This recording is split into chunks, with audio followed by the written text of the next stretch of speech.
Fala pessoal, estamos começando mais um Evangelho é Assim. Meu nome é Rogério Santos. Bem, hoje para falar sobre um tema,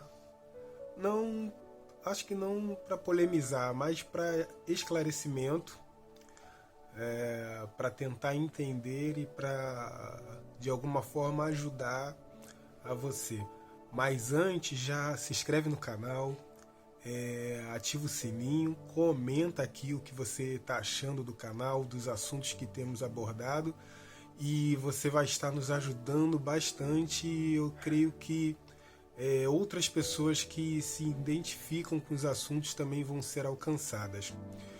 Bem, o assunto que eu estou falando é... Você já ouviu a expressão "está no banco"? Você já ficou no banco? Se você já ficou, alguma coisa aconteceu, alguma situação, não importa qual seja. O que eu quero abordar aqui é como isso tem sido usado nas igrejas e se isso tem ajudado de alguma forma, se isso tem acrescentado de alguma forma ou se isso atrapalha, se é exagerado. Eu posso dizer que acho que as três formas. Eu particularmente já fiquei no banco, sim. Às vezes eu acredito que sim, é necessário, né, para que se acalme as coisas, dependendo da situação, para que haja um conserto, para que haja uma, entre aspas, disciplina.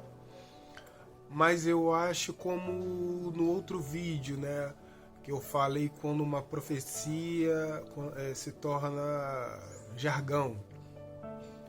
E muitas das vezes nós vemos que também a questão de estar no banco se torna um jargão, se torna às vezes uma desculpa para colocar alguma pessoa de lado. Não são todos, não é isso.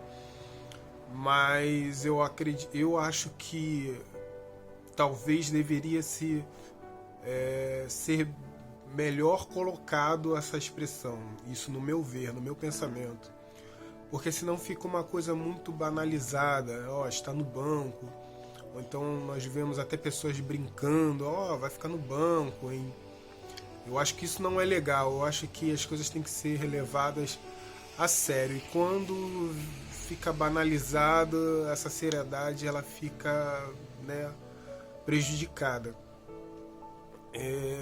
Temos situações bíblicas que não vemos a questão do banco, mas há uma disciplina, há uma repreensão e há um arrependimento. Eu acho que o principal da questão a ser levantada é a questão da conscientização ao arrependimento, a conscientização da pessoa que falhou, que errou, ou que descumpriu alguma norma, a entender a tal norma, a entender a doutrina, a entender que precisa de arrependimento. Aí sim há um esclarecimento, não por si só, somente colocar no banco, deixar 1, 2, 3 meses ali e depois volta como se nada tivesse acontecido, como se tivesse resolvido, ou apenas vamos esquecer, deixar para lá até que haja uma outra repreensão, ou enfim, ou não haja. Eu acredito que o arrependimento, esse entendimento é que é necessário, e muitas das vezes não chega a isso. Apenas fica a questão do banco, voltou e acabou. Imagina só, Pedro, depois de ter negado a Jesus, e olha, você vai ficar no banco, Pedro, porque você negou a Jesus, enfim. Pedro se arrependeu, Pedro se levantou. Pedro, depois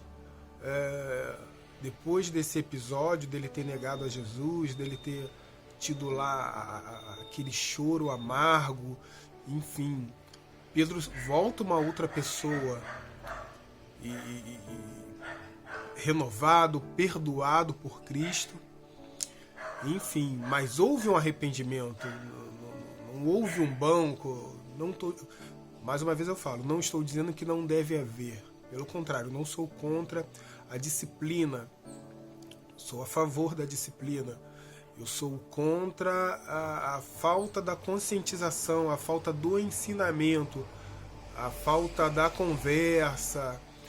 Hoje é muito mais fácil, para não ter como perder tempo com aquela pessoa, coloca ela no banco ou na disciplina e não há uma conversa, ou quando há conversa, há uma punição, há um castigo, há um peso, há um julgo, porque é tanta gente para cuidar que às vezes a liderança, enfim, não tem paciência, não tem jogo de cintura. Por isso que eu sou a favor de ter uma equipe, de ter líderes, pastores, enfim, dividindo funções para que não se sobrecarregue uma pessoa só, porque é muita gente para lidar, é muita gente para cuidar. Assim como Jetro falou com Moisés, né, delega, cria-se, eu acho que deveria se criar uma escala de pastores no gabinete. Enfim, eu não sou pastor, mas é uma ideia. Tal dia, segunda-feira pastor tal, terça-feira pastor tal, para poder estar dividindo funções e não estar sobrecarregando ninguém e assim conseguindo atender com mais eficiência ali os membros, a igreja, enfim. Então, a questão do banco, a minha questão é só essa. Eu não sou contra, mas não sou a favor do peso, do jugo e de não ensinar, de não ajudar, de simplesmente, principalmente com jovens, principalmente com adolescentes, põe no banco e acabou, é indisciplinado, é isso, é aquilo, e um monte de nomes, né? E a pessoa fica taxada como rebelde, enfim. Tem os rebeldes, sim, mas nem os rebeldes devem ser de uma maneira pesada ou marginalizada, né? Tudo se dá para ensinar, dá para conversar, dá para reverter. Então eu acredito que o ensinamento, a questão do arrependimento, ela vai ajudar muito e creio que a grande maioria vai assimilar bem e não vai tomar essas atitudes de novo, ok? Bem, esse foi o Evangelho é Assim, hoje para falar sobre esse assunto que eu acho que não vejo muito conversar sobre isso, sobre a questão banco, a questão disciplina. Então comenta aqui, deixa aqui a sua opinião e quem sabe nós voltamos a esse tema novamente, ok? Meu nome é Rogério Santos, esse foi o Evangelho é Assim.